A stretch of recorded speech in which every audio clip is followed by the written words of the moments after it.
Welcome to Keep It Humane, the podcast, where we dive deep into topics surrounding kindness, compassion, and creating a more humane world, whether it's in our communities, in the workplace, or in the world of animal control and shelters. With our hosts, Ashley Bishop. And Ashley Bishop. And I'm Daniel Ettinger. This show is sponsored by Tomahawk Live Trap. Check them out, livetrap.com. Well, it's just me this week. Ashley, Wisconsin Bishop, she is ushering again at the, she's loving these Green Bay Packer games, so she's got to usher again. I think this week she's in section 134. And then Texas Bishop, she is working with this termite company. They're doing some pest prevention. So look for them next week. We'll have them back on the show. It's always great when they're, just expanding their skills and knowledge. I would love to exterminate some termites. And for us this week, remember, Tomahawk Live Trap, they're celebrating their 100th year in business. They're a family-owned and operated business working with humane professionals around the world to produce the safest and most effective animal handling equipment available. You can save 10% on their products by using discount code Keep It Humane. That's Keep It Humane in all capital letters, uppercase, no spacing. Check them out at livetrap.com or call them 800-272-8727. Well, since it's just me solo this week, I'm just going to jump right in and introduce our guest because most people don't tune in to hear me anyway. They tune in to hear both Ashley Bishop and Ashley Bishop, but I'll hold it down. I'll try at least while they're out.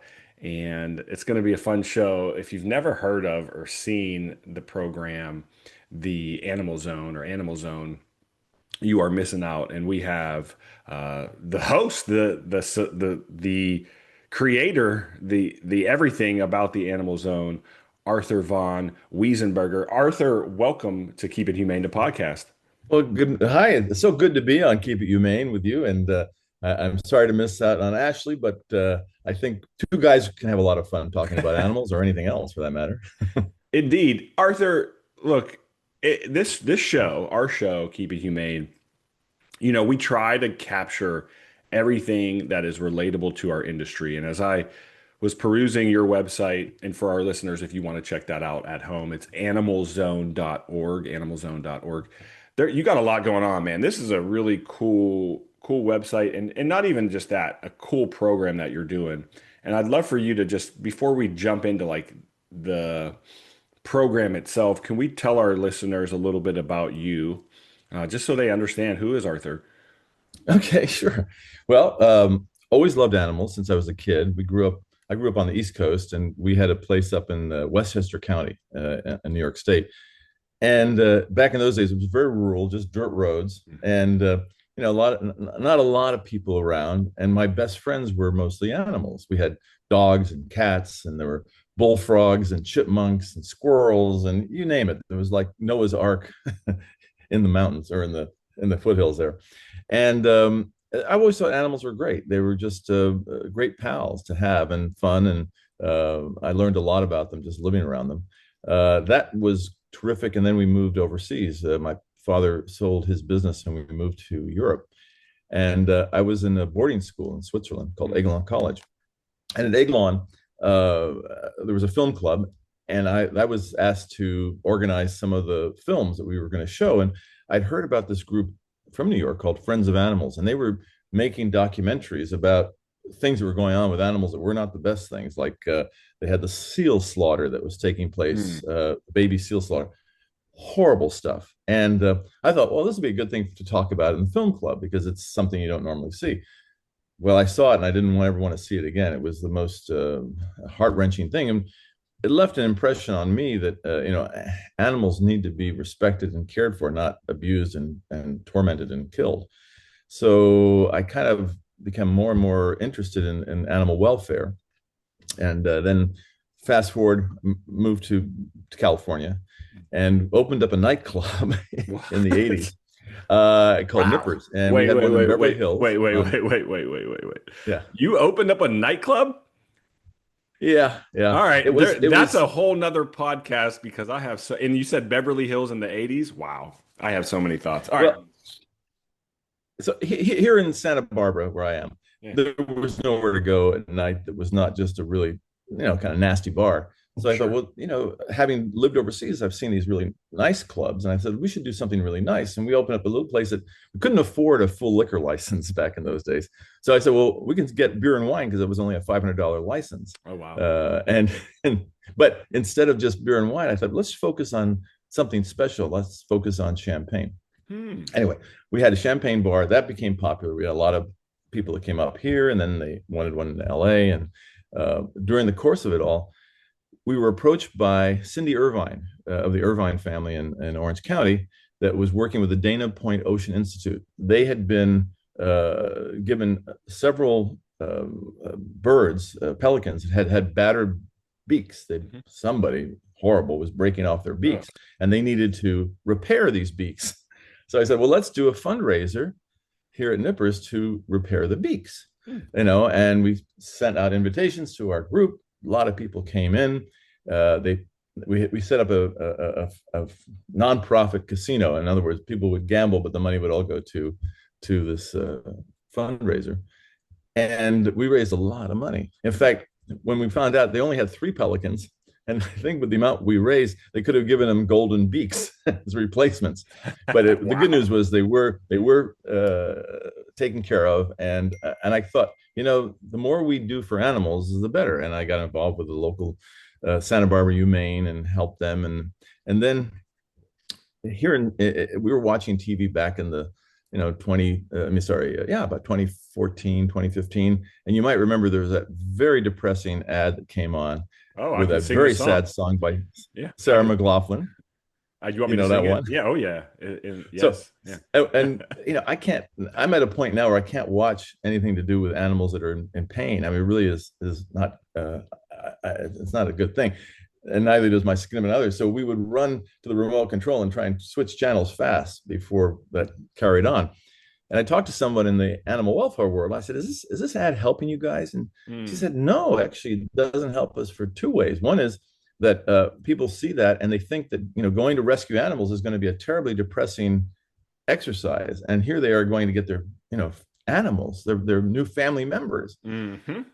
And then they said, and the other thing is we don't get any money from this organization that's advertising. And they said, people think they donate to this national organization and it's going to help all animal shelters. Well, that's not the case.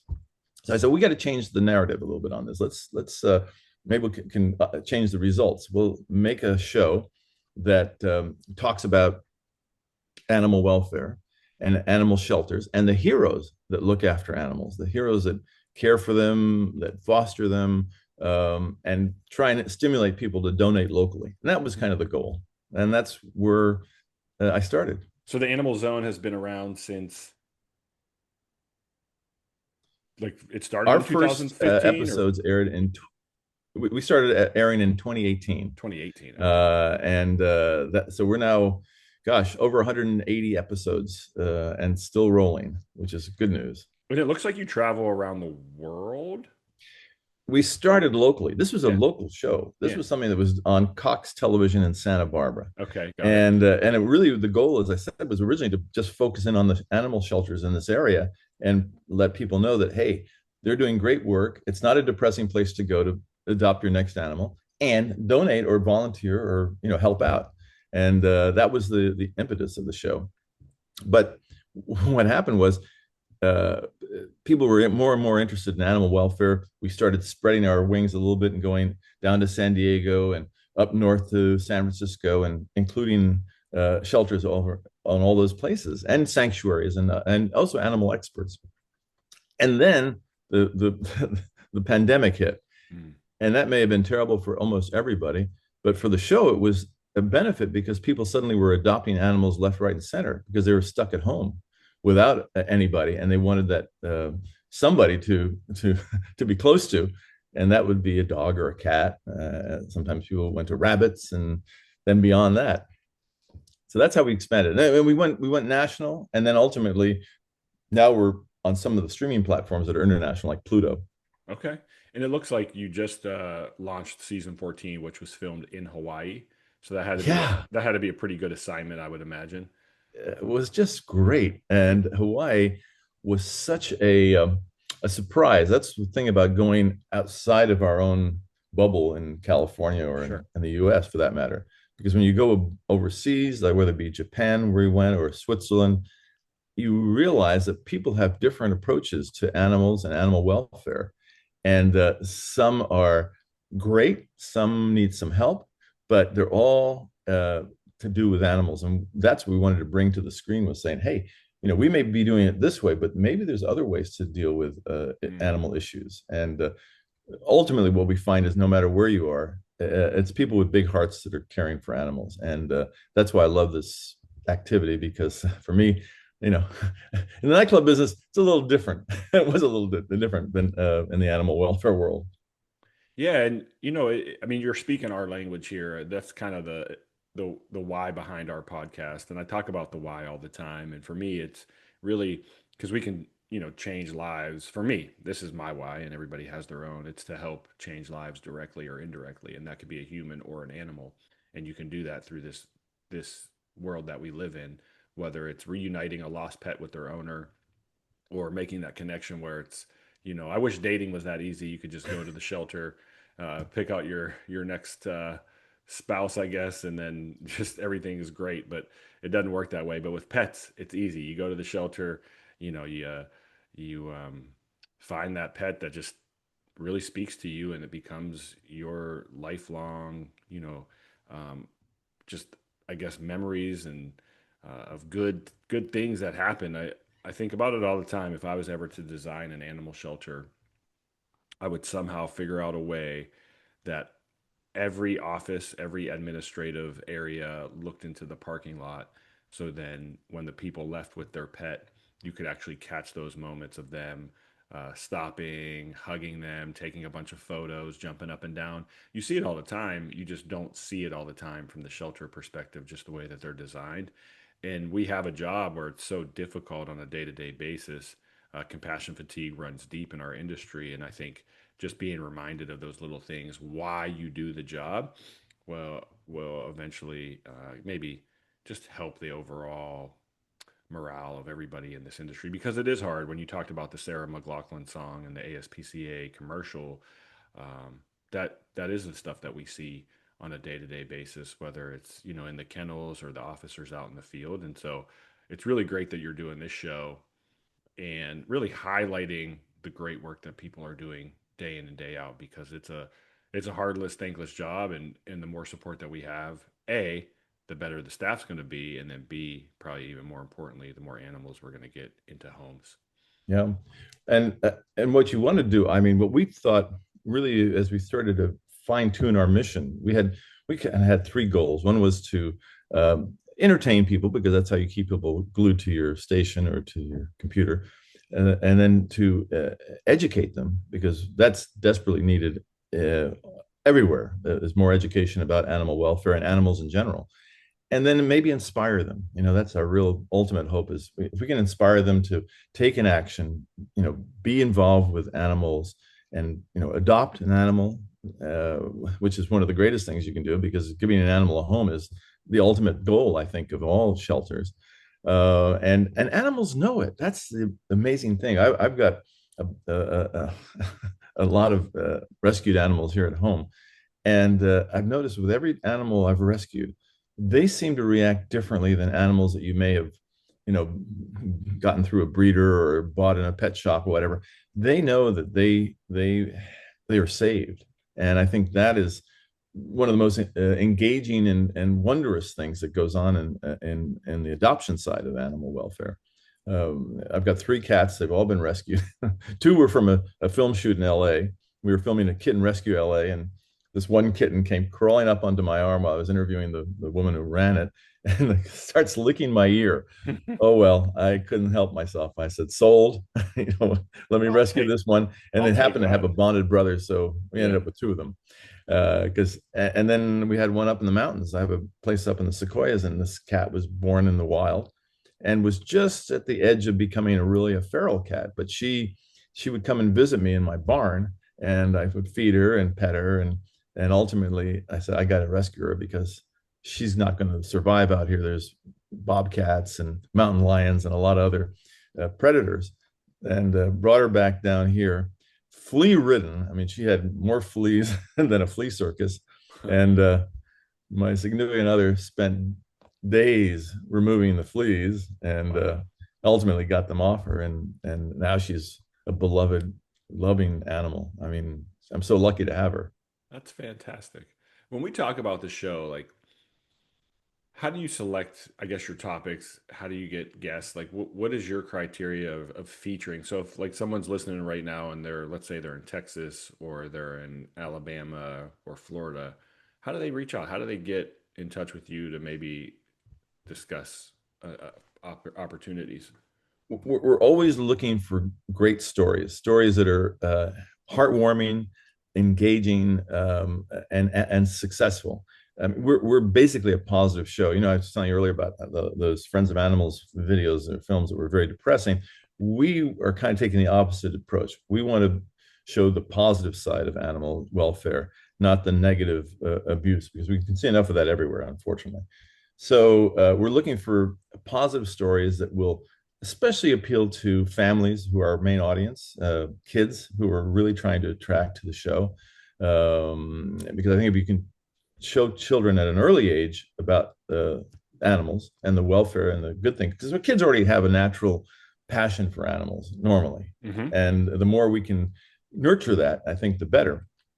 But we're always looking for interesting stories, different angles, and we're not just dogs and cats and rabbits and companion animals. We've expanded. We started that way, and then we went into barnyard animals like pigs and horses and sheep and goats, and found there was a great stories in those arenas. And then we went into wildlife, which is a whole nother world. This is where they're rescuing or injured or abandoned wildlife that need nurturing help, healing, maybe vet care, whatever, and then they re-release them into nature, Hmm. and that's a great another story. So in any of those three arenas, we're fascinated to hear those stories. And when people go on to animalzone.org, there's an area where you can say sign up for our newsletter or contact, and if Okay. you just go there, put in your name and just a little message, it'll come straight to me. So whenever we are like going to an area, we're going to Florida next. We'll be in Florida in December, and we're going to be filming down on the Keys and then making our way up along the eastern side of Florida, all the way up to probably at least Orlando, maybe a little further north than that. Okay. And there's a lot of good stories. I mean, unusual stories. We found, for example, in the Keys, there's a place called the Monroe County Sheriff's Animal Farm. Oh. And I was reading about it online, and it turns out that it's a place that started as a jail in Monroe County, which is down near Key West, and there were ducks that made their home right next in the prison area. There was a place where they would hang out, and so the prisoners were, seeing the ducks. They'd come down and bring them some bread and feed them, and kind of clean out the area where they were nesting and all this. And the sheriff noticed that this was a very positive effect on the prisoners. They were kind of, uh, I guess, being more humane. When you start looking after things, especially animals, it's enriching to you. Hmm. So he decided he got a story in some local paper about it, and all these other people around the Keys had animals that they wanted to bring to this shelter, to this prison, that the prisoners could look after, and it was everything from goats and sheep and dogs and cats to emus and really exotic animals. So he set up this area which he calls his animal farm, and the prisoners look after it. And these prisoners have changed, according to the people who run the prison, to a point where they're really good additions to the society. And when they get out of prison, what do they want to do? They want to work in animal welfare. That's So it's a fantastic. win-win. Yeah, and look, prison, like people just automatically think you're in there for a violent offense. That's not the case. And so uh, I talk about it a lot where, some animal shelters utilize um, workers that are in prison to help at the kennels as long as they don't have a violent past, and then they also have to have like a good oversight because you just never know, there could be certain access to things that the prisoners can't and shouldn't have. But just because they're in jail doesn't mean they shouldn't have an opportunity to help animals. Like they may have a big heart for animals, but also like to steal things. So that's why they ended up there. Just changing gears really quick. When I was going through your website, again, animalzone.org, just kind of cruising around, seeing what I saw, and I came across something, and I need to know the backstory on this. So, one, not even this is not even an argument. People can argue all they want, but I firmly believe that Back to the Future is the best trilogy of all time. And I see that you had Christopher Lloyd on the show. Just talk. Are you guys friends? I mean, I figure like L.A. area. Maybe that's a buddy of yours, or you just he's just into animal welfare, and you picked him up to get on an episode. How did that all work out? I know Chris and his wife, and they are friends. And he's a sweet man, very kind and very gracious. And he heard that I was doing this show, and they had just gotten this pit bull. And pit bulls at that time, as they are almost still today, but have a bad rap, which they shouldn't Unfortunately, have. yeah, exactly. Pit bulls are amazing dogs, Agreed. and this pit bull he calls Elton. That's his name for, I don't know if it was named after Elton John or somebody else, but in any case, Elton and Chris are like the best buddies, and it was great to see someone who is an influencer in the old-fashioned way of being an influencer, so in love with an animal that he's taken care of. And I said, this would be just nice for our viewers to see, because they all know Doc, and they knew I'll Doc know had a Doc. dog in the series. Let's see the real Doc with a dog, Yeah, and he yeah. was rolling on the grass with this dog and talking about him, and just you could just tell that it's enriched his life. And he's at a point in life where a lot of people, start winding down. But taking on a puppy, especially a Mm. pit bull puppy, Yeah, that's an that's a lot. obligation. And he was doing great with it. So we made an episode around him, and we've had other celebrities on the show, and it's always good to see a celebrity, because they have the national recognition, Sure. but Yeah. also they can inspire people. And if they're animal lovers, God bless them, they're great. And then we really want to help promote that side of animal welfare. I will say I was a little disappointed to learn that he didn't name the dog Einstein, but that's okay. That's fine. That would have been Doc, it, if yeah. you're listening, huge fan.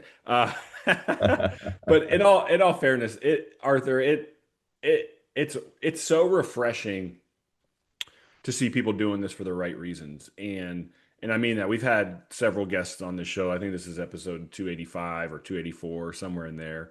And it is a treat when we find people like you that are just inspired to do the right thing. And I look back at my idol in this industry, who was Henry Berg, who founded the ASPCA in the 1800s. And his story was similar to yours when you were talking about the seals earlier, and how he was appalled by um, the way that people treated animals, and kind of thought that it was fine. And so, um, you know, as we continue to evolve and understand that the way we treat animals is a reflection of our society, I think more things will come for them. And we're in a crisis right now in animal shelters across this country, and I'm not sure if that's something you'd like to talk about, but I'm just going to bring it up anyway. Where I think part of that is due to a couple different factors. Uh, Access to care, so not having the ability to spay and neuter animals, pets. Um, B, animal shelters operate differently now than they did maybe 20 years ago because of euthanasia, just wanting to have a specific target number of how many animals they euthanize, and just being maybe more humane in the way that decisions are made. Because I mean, I know stories from when I started in this profession that it was more of um, the reasonings behind euthanasia was a lot less loose than it is now. There's a lot more thought that goes into what animals maybe are unsafe for the community or have illnesses. But with that crisis in mind, how do we how do we continue to educate the people? And then this is the other piece. And uh, not that this would not that we would have like a 20% increase in adoptions, but rentals. If I'm looking to rent an apartment and the owner finds out I have a dog, they may decide that they don't want to rent the apartment or they don't allow pets at all. And there's studies that show damage from pets is actually a lot less financially burdening than damage from people. And Mhm. so there's this misconception that if there's a dog or a cat in the house, it devalues the home. And so, all those things being said, how do we continue to educate our community? Because that's what your show is doing on making sure access to care is available, making sure that there aren't stipulations in place. We just talked about pit bulls and how certain HOAs won't allow them in their communities, etc., which is just beyond stupid. So I just want to gather that, like, where do you sit with that, and how do we continue to move that forward? Well, I 100% agree with you regarding housing, especially because the worst thing that can happen is someone gets displaced with their animal and then they're suddenly searching for an alternative and they can't find a place to rent or live in with their animal, because the last thing you want to do is separate a person with their animal. I mean, that animal is bonded to that person is bonded to that animal, and to suddenly have to put that animal into the shelter world is is sad for everybody, very tragic. A case in point, when we were in Hawaii, we were filming at the Maui Humane, wonderful organization in Maui, and they stepped up to the plate when those horrible fires hit Mm-hmm. Mm-hmm. Lahaina, and we drove through Lahaina, which, by the Oof. way, is still devastated. It's there's lots of empty lots with burned out stuff on them, and what happened was all these people, had to race away. Some jumped in the ocean, some ran for the hills, but it was a horrible disaster, and a lot of people got separated from their animals. Mhm. Maui Humane made it their goal to reunite animals with people, but one of the things that happened was all these people were looking for places to move into because they had a home. Mhm. And like you said, a lot of them couldn't rent a place. A lot of the apartments and HOAs and others just said no, no animals, and they didn't give them a waiver, and it was really sad. We actually filmed one animal that had been transferred to the Peninsula Humane Society in near San Francisco, who they didn't know who the animal belonged to because they wasn't chipped and no one had reached out for the animal. But I thought to myself, this is tragic. This is stuff that shouldn't happen, and they need to do things. And luckily, Maui Humane really reached out to unify people and also approach these various apartment dwellings and say to them, look, you got to help out these people. These people have gone through a horrendous period of time. And I think that's maybe where it's a starting point to explain that, like you said, animals don't cause the kind of damage that people cause Not at all. in rentals. And anyway, they got a security deposit. What can happen? You can repair. I have a rental. I have some Airbnb rentals up in the Sequoias, and I embrace people with animals that come up and stay there. And I wish I'd have known because I went up there like 3 weeks ago, 4 weeks ago. I'd have hit you. where'd you go? Whereabouts in the Sequoias? We went. My daughter was in town, and we went and saw. Is it General Sherman? Oh yeah, yeah. Yeah. Okay. So we went and So did all that. Yeah. So that's the Sequoia National Forest, Yes. and that's right where I am. Not where General Sherman is, but there's another area called Camp Nelson, which, by Okay. the way, has the fifth largest sequoia on the Oh, planet. interesting. Okay. And you don't have the crowds that you have at General Sherman or the parking. You Okay. can just literally drive and hike into where this tree is, and it's beautiful. Ah, next time I So go, I will. I will if you give don't you. mind a little bit smaller as far as Yeah. notoriety, it's a great place. But the point is that when people contact me, I say, yes, I'd love you to bring your animals. Yeah. We have 3 cabins, and you have the run of it. Sure, we may have to do a little extra cleaning because it's dirt out there, and they can bring in their dirty, paws Yeah. and all that. Yeah. But I request that they don't, do certain things like don't have the animal, sleeping on the some of the furniture that would show the colors. But people are pretty respectful of all that, and as long as you kind of explain what your needs are, and it works. And we've had repeat customers come with their pets, and I'm almost more fond of seeing the pet than the person. Isn't that the truth, though? Yeah. I get that. With with that in the aspects of just general, it seems like you're really you're really a supporter for this, and what I mean this is just the I guess bringing up animal welfare, showing people that it's important to get involved, and that's absolutely just we need more of that. So Arthur, we appreciate all the work that you're doing with the show. Talk about some shows that just stick with you, some of those impact moments, whether it was one of the first shows you did, a recent show that you did, something that may, maybe one of our guests or our listeners can go back and take a look at and watch and get familiar with your program. Well, that's a hard one because there's so many shows that I really cherish, and little bits in other shows that I also love. But we have some repeating elements to the show that I really like, and one of them is a little bit, well, some people may think, oh, this is a little bit out there, but it actually resonates with me and our crew, and that's our pet psychic.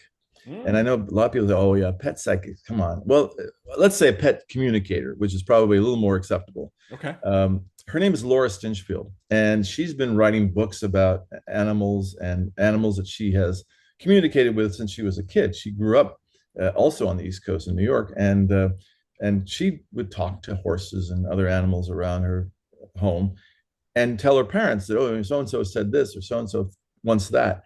And their parents never discounted it. They didn't say, oh, it's just your imagination. They encouraged her. They said, well, that's great. What else does this dog say or whatever? And then, so as a result, she kind of fine-tuned that a gift that she had of talking to animals. Yeah. So we brought her on. I'd met her prior to doing the show, and she was always great. Would give me insights about our pets. And so I said, you could come on the show, and we ended up having a segment every once in a while with her in it and talking to someone's animals. And it was amazing. I mean, some of the things she would do were incredible. Like one time we had her look at a horse up in Ojai, and it was an old horse named Buttercup. She was probably in her 30s. So she was out in a kind of a sanctuary there. Yeah. And we were going to do a pet psychic moment, have the pet psychic talk to Buttercup, and then we were going to bring in a vet, a guy named Charlie, who's up there, to examine the horse. And neither one knew each other was involved. Yeah. So we started with the pet psych, and she was talking to the horse, and she said, the horse is telling me that she doesn't feel very good walking. It really hurts in her hoofs and all this. And then and the other complaint the horse had was it had a loose tooth.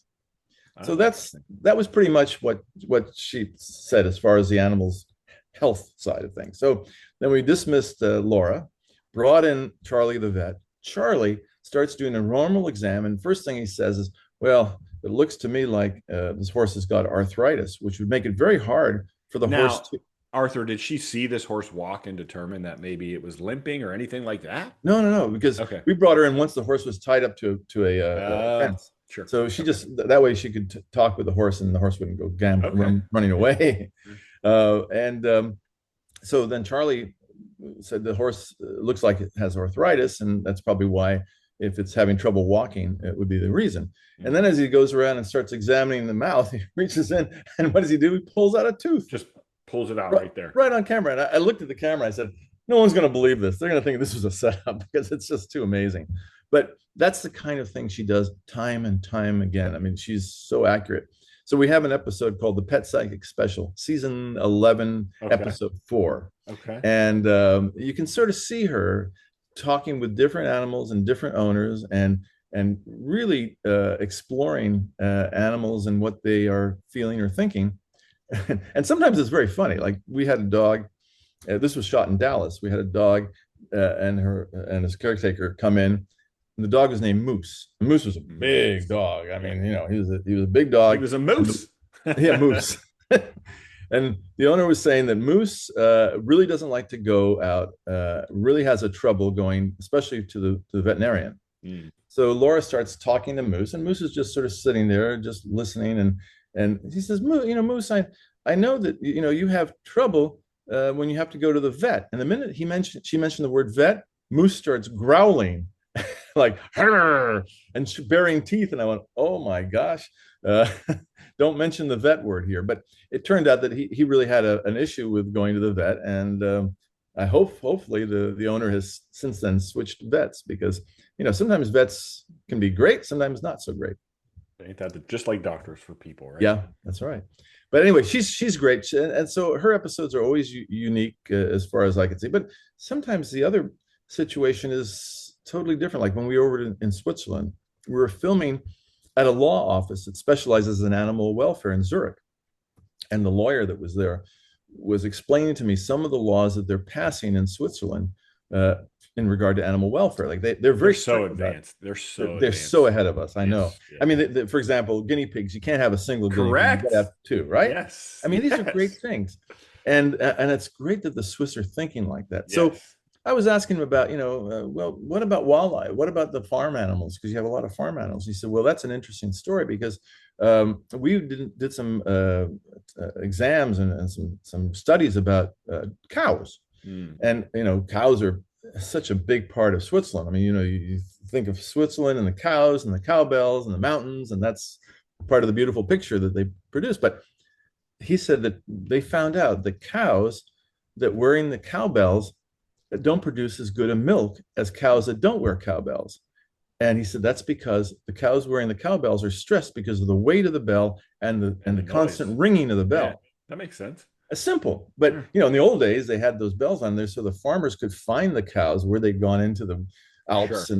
and they could locate them, and that was the reason they had the bells. They could put an air tag on them now, Apple AirTag. That's exactly what they're doing. Really? They've come up with this like a GPS system that the farmers can track where their cows are, and Yeah. this thing doesn't weigh anything, it doesn't make any Yeah, noise, exactly. and the milk and yogurt and cheese is much better. So Wow. it's That's simple pretty little things cool. like that. But I always love it when I hear solutions to animal welfare that are beneficial all the way around. I just had this conversation about one of the most dangerous things that people can do, especially like in leadership. We were just talking about this in the class. Was well, this is the way we've always done it, right? Mhm. And we just get stuck in that minutia of just non like no evolution, like not looking at how do we better situations, whether it's the idea behind guinea pigs need to have a friend, they're bonded in that aspect, or whether it's the cowbell situation, or allowing pets in rental properties, whatever it is. Like we need to Mhm. continue to evolve, and that's the beauty of our profession. Yeah. as as your show continues, what's the future look like? What are we? I mean, you talked about going to Florida and doing the trip up the east side of the state and and that. But what else do you foresee for the show?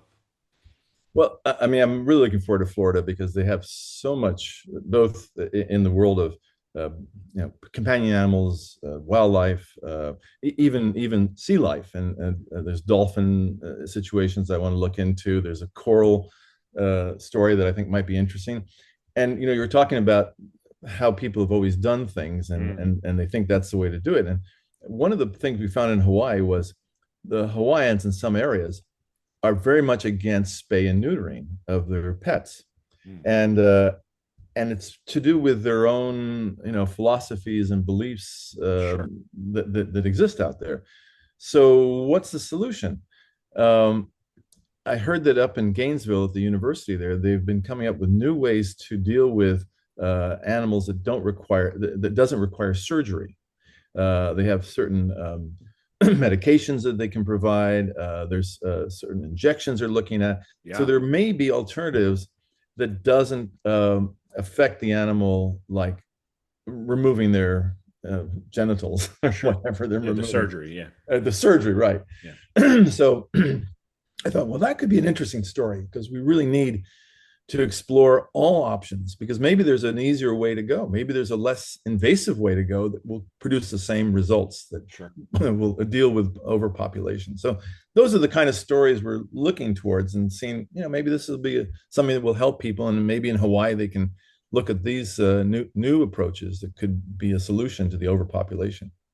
Yeah, and I mean, I think the more that we can get on board with easier and more efficient ways to help in this industry, the better everyone is going to be. So, Yeah. yeah. Yeah. Well, this is great. We really appreciate you taking the time out. I hope people tune in, check out animalzone.org.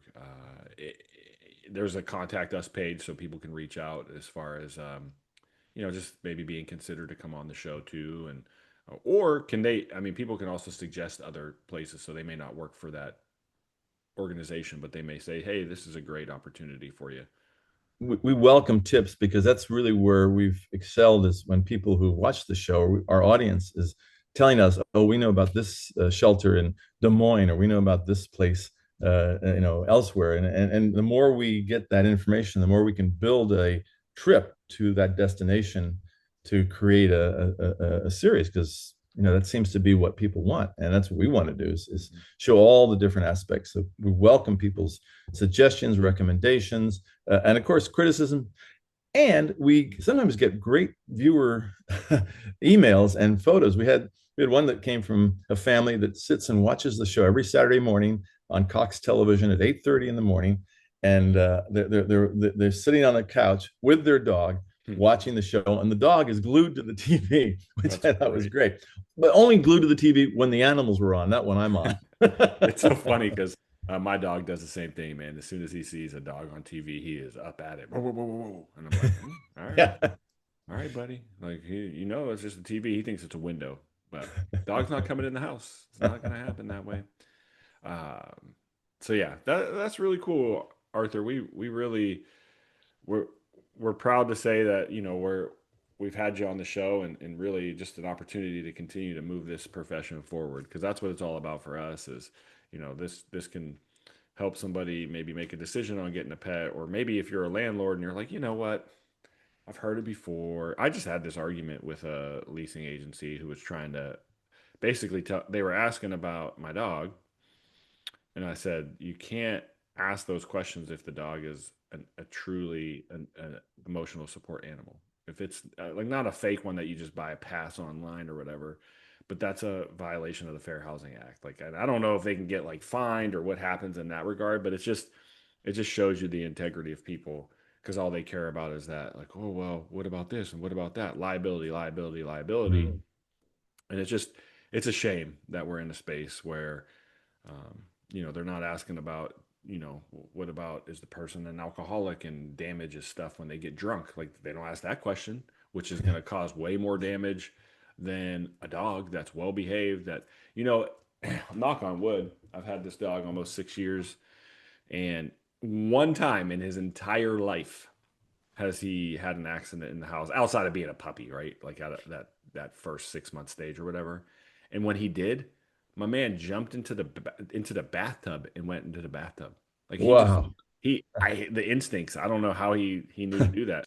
And so it's just like, come on, people. It's not like he's like ruining your carpet or anyway. It just gets me mad, but Yeah. it's not about that. Before we wrap it up, is there anything you'd like our listeners to know about the show, or just you in general, or anything I didn't cover that you want to make sure they hear?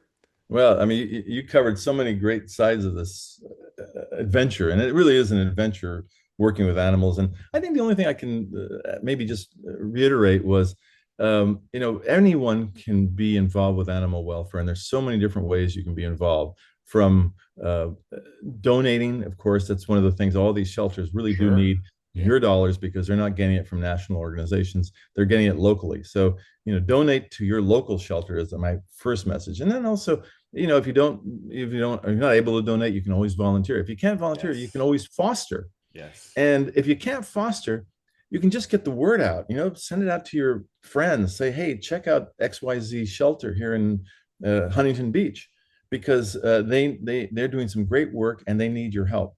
So I think anyone can be an advocate for animal welfare, and that I Absolutely. really encourage. And Uh, also I encourage kids yes. to think about a career in animal welfare.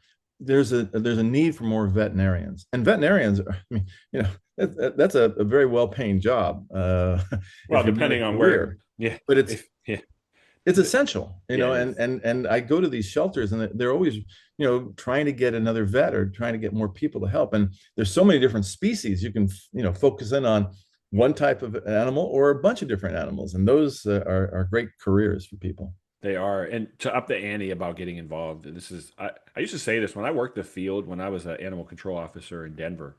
I would often run into people, just the simplest things. They're out at a park throwing the ball to their dog, which technically was illegal, but they're just trying to exercise, right? And if we got complaints or whatnot, I'd have to stop and talk to them. Or sometimes I would talk to them. I would just get out and try to educate. And one thing that I would say to them always was, contact your city council member. I can't make changes. Like, Hmm. that's not my job. My job is to educate and enforce.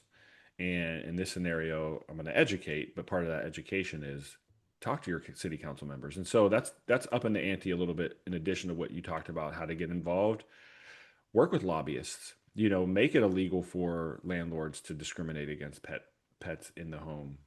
Make it one of the ideas that I had that kind of spawned on the show was find ways to find ways to reward responsible pet ownership, just like we would with tax credits that we get for our children.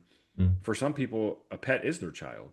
So Yeah. why can't they be why can't they get a tax break if they do the right things, which would be spay, neuter, rabies vaccination, microchip, whatever it may be, whatever that looks like. Again, I'm not a lobbyist. I'm not somebody that can write up bills, but I put it out there for people that are listening because you do have that power, and that's what makes this country great is the democratic process. And I probably say that where some people are cringing right now because I don't like to talk politics, but that is the reality. Is we do have some say in what happens in this world, and whether it's the animal welfare side of it or other things, just get involved. That's all.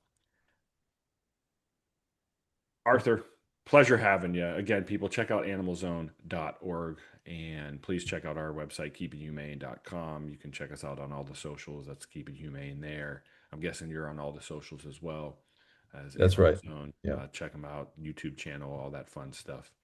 And then you're always welcome if you have updates, want to come back on as a guest, or want us to share anything with our listeners, Arthur. We always extend that to our guests, so you're more than welcome as we move forward. Well, thank you so much. This has been great. And keeping it humane is such an important word. I mean, I totally 100% agree with what you're doing. And I applaud you for getting the good word out. And especially with your background with animal welfare, it's so nice to hear someone who's worked as an enforcement officer who has a heart. And that's really what animals are all about is the heart and the love that they share with us. Absolutely. Well, I appreciate those words, and I it's a special place. I always say it's my life's work. It's not a job. It's just my life's work. So Yeah, I understand. Me too. awesome. Well, thanks again. As we like to say here, let's continue to help people. Oh wait, they're not here. My co-hosts usually jump in. Help animals. Help people. Help animals, and keep it humane.